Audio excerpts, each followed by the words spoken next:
السلام علیکم۔ ہم حاضر ہیں ایک مرتبہ پھر آپ کے چینل سندھ کلب میں۔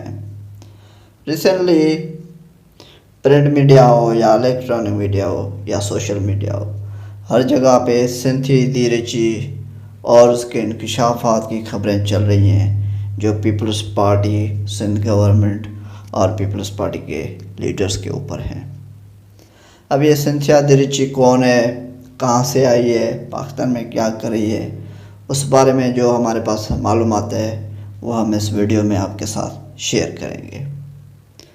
سنتھیا دیرچی نے پہلے تو پاکستان پیپلز پارٹی کی سب سے بڑی لیڈر، پاکستان کی بڑی لیڈر شہید محترمہ بینظیر بھٹو پہ بھی الزام لگائے ہیں۔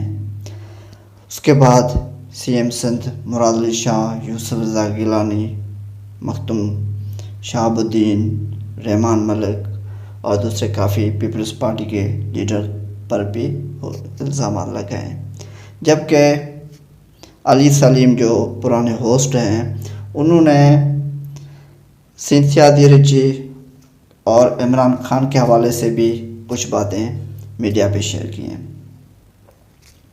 اب یہ سنتھیا دیرچی کون ہے، کہاں سے آئی ہے؟ سنتھیا دیرچی بیسیکلی امریکہ میں پیدا ہوئی ہیں اور وہ امریکہ کی یونیورسٹی سے 2003 اور 2005 میں قانون، تعلیم اور نفسیات کی ڈگریاں حاصل کر چکی ہیں۔ سنتھیا دیرچی کے مطابق وہ free lance media director, producer, vlogger اور ٹورسٹ ہیں۔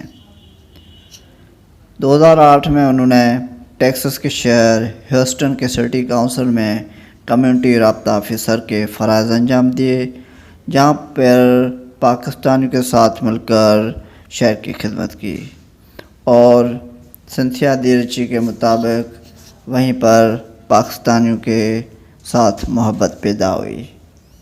سنتھیا دیرچی کے مطابق وہ 2010 میں ہیوسٹن کے میئر کے ساتھ پاکستان آئی، تب وہ 2010 میں سیلاب متاثرین کے لیے پاکستان میں کام کرنے کے لیے آئی تھی۔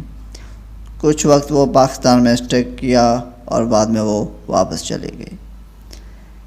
ان کے مطابق 2010 میں عمران خان فنڈ ریزنگ کے لیے ہیوسٹن آئے تھے اور وہاں پہ ان کی عمران خان کے ساتھ پہلی ملاقات ہوئی، اور اس کے بعد وہ عمران خان کے ساتھ مسلسل رابطے میں بھی رہی۔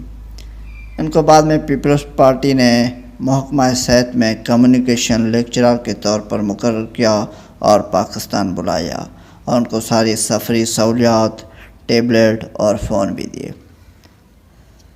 سنتھیا دیرچی کے مطابق ان کو اعظم سواتی کی بیٹی فرحانہ سواتی نے ہیومنٹی ہوپ میں بھرتی کیا، اور وہ اپنے آپ کو فنانشلی زیادہ اسٹرانگ کرنے کے لیے اس این جی او میں کام کرتی تھی، جبکہ رحمان ملک نے ان کو وہ این جی او چھوڑنے کو کہا، مگر انہوں نے نہیں چھوڑی۔ 2011 میں سنتھیا دیرچی نے پی ٹی آئی کی سوشل میڈیا ونگ میں اسٹریٹجک اینڈ ریسرچر کے طور پر کام کیا، اور بعد میں پیپلز پارٹی کا ان کے ساتھ رویہ تبدیل ہو گیا کیونکہ وہ پی ٹی آئی میں کام کرتی تھی۔ 2015 میں انہوں نے ایمرجنگ فیسز کے نام سے پاکستانی ثقافت پر فلم بنائی، جبکہ وہ express tribune, the news international کے لیے بھی لکھتی رہتی ہیں۔ تو یہ تھی معلومات سنتھیا دیرچی کے بارے میں، جو اپنے آپ کو free lance media director, producer, vlogger اور سیاح قرار دیتی ہے۔ تو یقیناً آج آپ کو ہمارا ویڈیو پسند آیا ہوگا۔ ہمارے اگلے ویڈیو کے ساتھ کنیکٹ رہنے کے لیے آپ ہمارے چینل کو ضرور سبسکرائب کیجیے۔ یقیناً اگلے ویڈیو میں ہم آپ کو ایک اور زبردست انفارمیٹیو ویڈیو دیں گے۔ تب تک کے لیے اللہ حافظ۔